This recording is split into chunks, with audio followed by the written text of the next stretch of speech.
The United Kingdom has spoken, and for a change, in one voice. Boris Johnson, the man who was relegated to the backbenches a year ago, has won the 2019 election. It's a thumping win for the Conservatives, his party.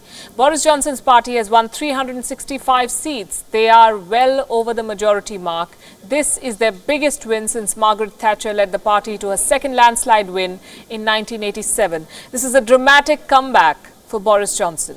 He had lost his first seven votes in the parliament as Prime Minister. In September, Johnson faced a mutiny, lost almost 24 members of his own party, in fact, were ready to defy him over Brexit. Today, he commands a simple majority in parliament, a verdict that could shape the future of his country. The remarkable victory immediately makes one thing clear: Brexit is now back on track. Boris Johnson now has the license to execute his country's exit from the European Union. The British Prime Minister repeated his vow to get Brexit done. Mandate and this majority, we will at last be able to do what?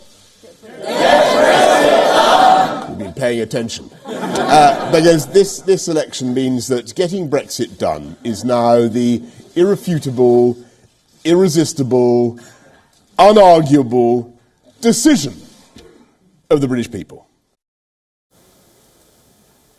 So the Conservatives are celebrating. What about the Labour Party? For them, this is a nightmare. This is their worst election result in nearly a century. The Labour lost 24 heartland seats. It's the first time that a candidate from the Conservatives has been elected from there.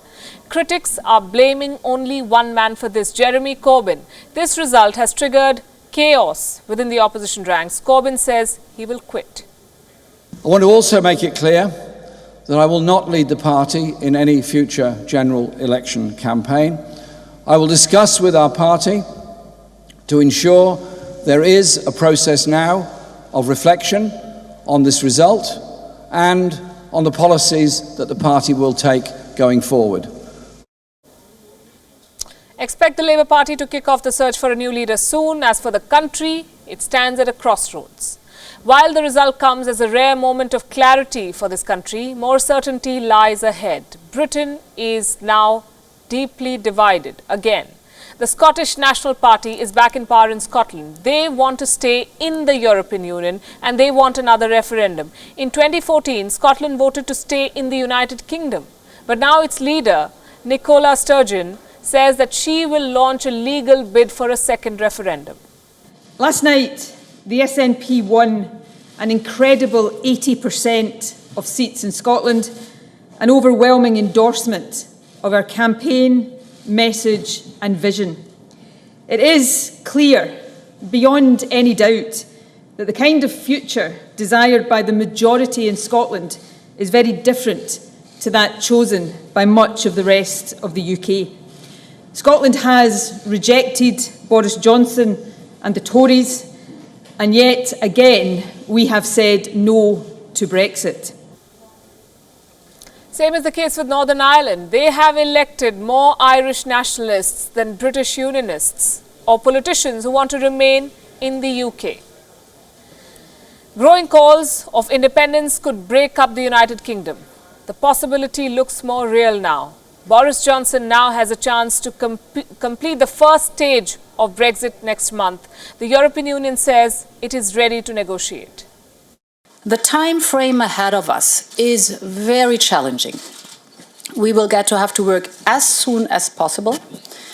We will be ready to get the most out of the short period available.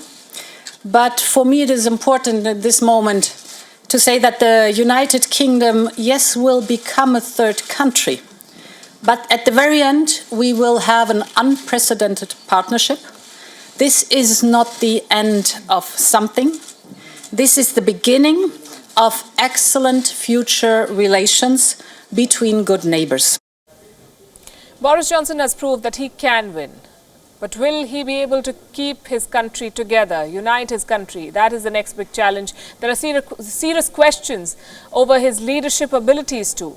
But today is the day to celebrate. Boris Johnson was given a hero's welcome at number 10, the official residence of the British Prime Minister.